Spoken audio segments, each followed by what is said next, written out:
Alright everyone, now it's time for some poll analysis, of course. A link in the description to Real Clear Politics' latest polls. That's, by the way, a live update. It refreshes itself every once in a while. And you should look at that on a regular basis. RCP is good, Ground News is good, and there are many other good news aggregators. RCP is probably the best for polling aggregation and tends to be pretty close to the mark, the aggregates that you get.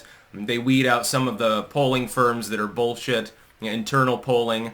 Like the Karl Rove stuff, you're not going to find that aggregated there, which is for the best. Mitt Romney was relying on that. Back in the 2012 election, Karl Rove's meltdown was spectacular. Nate Silver cooks his polls. RCP doesn't.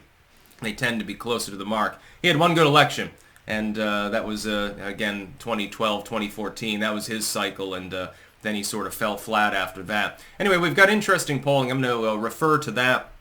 Trump remains dominant, and Biden remains deep underwater, and these two are definitely correlated.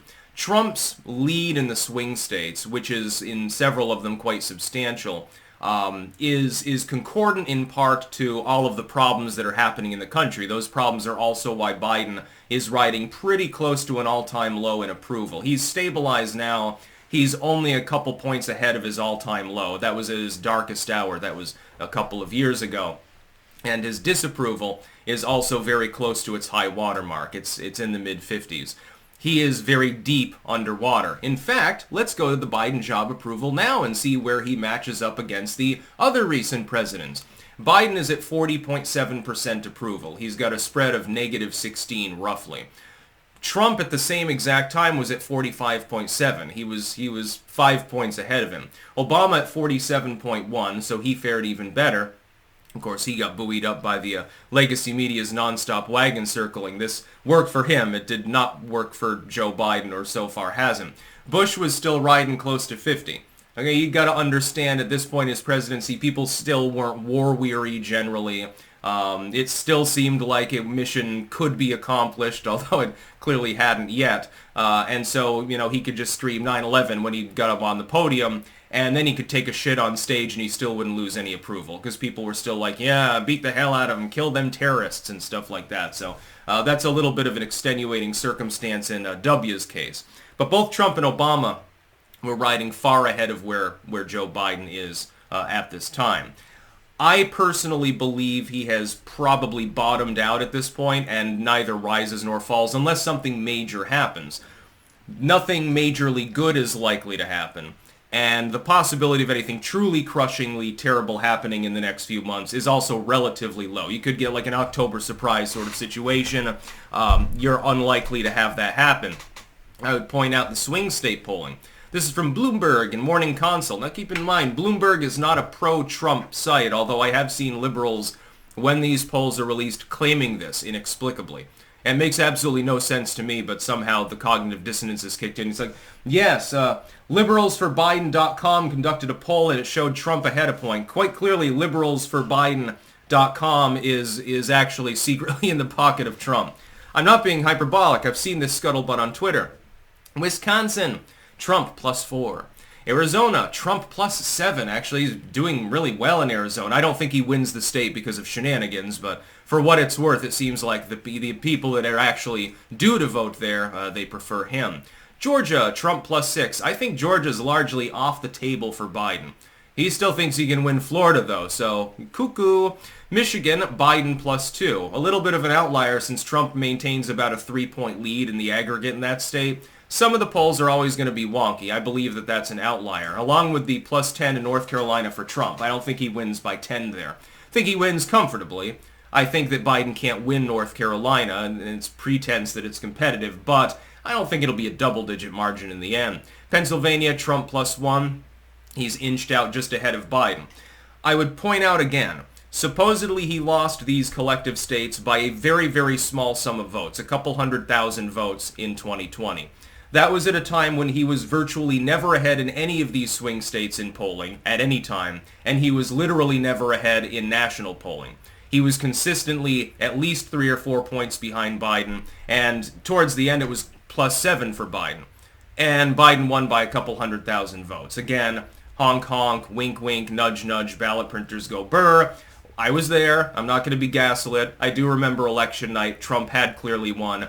and the mail-ins came through. I would point out, in some of these states, the ability to game the system has been reduced or abolished entirely.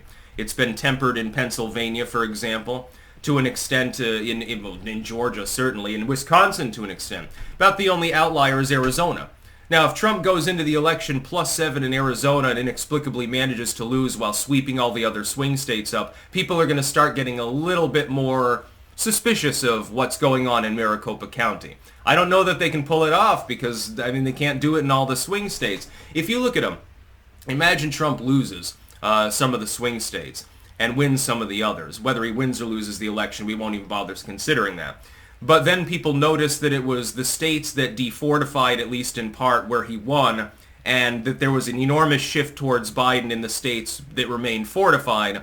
More questions will be asked, especially if Trump manages to get reelected under such a situation. If they're not confident that they're going to be able to pull it off, they probably won't even try. I think that's why they're bombarding him with legalese. I think they're genuinely worried. They're not acting like people who are assured that they're going to win the election. Also, we've got polling again from Bloomberg Morning Consult with regards to a five-way race. This is Trump v. Biden v. Kennedy v. West v. Stein, which is the reality. They are in the race. You're not going to get the same numbers, though, because at the 11th hour, people who like Cornel West or Jill Stein are going to tend to say, but they can't win. They'll flip a coin, and some of them will end up going for Biden. With Kennedy, I think that it'll be 50-50. Some of them will, in the end, they'll reconsolidate behind Biden and or Trump. I think third-party turnout is not going to be as high as the polls suggest. In this case, we have Wisconsin +3 for Trump. We have Arizona +6 for Trump. Georgia +8. Michigan, Biden ends up with an extra point. He gets +3. Pennsylvania remains unchanged, +1 for Trump, and North Carolina +10 again, unchanged. In Nevada, we have Trump +8 in a two-way race, but we have a +14 when all of the other candidates are considered. Yes, Nevada appears poised to probably go for Donald Trump. At this time, if the election were held today, I would expect Donald Trump to win all of these competitive states. Yes, that includes Michigan, where in that most recent poll, he is down. There are other polls available. We've got a bunch of ties for the general election, Quinnipiac and Economist, the latter only counting for a five-way race. Kennedy riding on 3 there. For some reason, Quinnipiac has Kennedy at 16. Again, these two numbers are too far apart to reconcile with one another, and neither of them is likely to be right. It's just a matter of how wrong the two polls are. President Biden's job approval, Quinnipiac has him at +26 disapproval. You've got no polls. In fact, I don't think there's been a poll in a... When's the last time that Biden had a positive approval rating? Let's find... there was an even spread by IBD. That was in last year in March, actually. So it's been a while. Yeah, it started off, he had a spread of +20 or so when he first took office, and it slowly peters out. And the inflection point happens around that August of his first year in office. So some various polling there. Just taking you through it a little bit. We had general election Biden +1 the other day, Morning Consult. +3 actually from Marist, and it expands if there's a five-way race. But then again, Biden's only ahead by 10 in New York according to that day's Siena poll. So, I mean, if Biden doesn't manage to win by double digits in a state like New York, it shows a seismic shift within U.S. politics. The map is being redrawn once again, as it was actually in 2016. And before that with Obama's victory, he redrew the map to an extent, gobbling up the Pacific Northwest, which has gone more and more far left. The Rust Belt now swinging back in the other direction, I think along with the Southeast.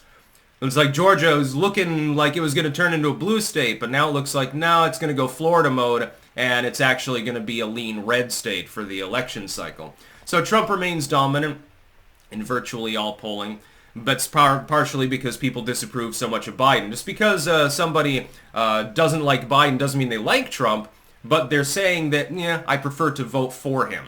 So there's a lot of soft support. A lot of that will be independent voters, I think. That's about all. Peace out.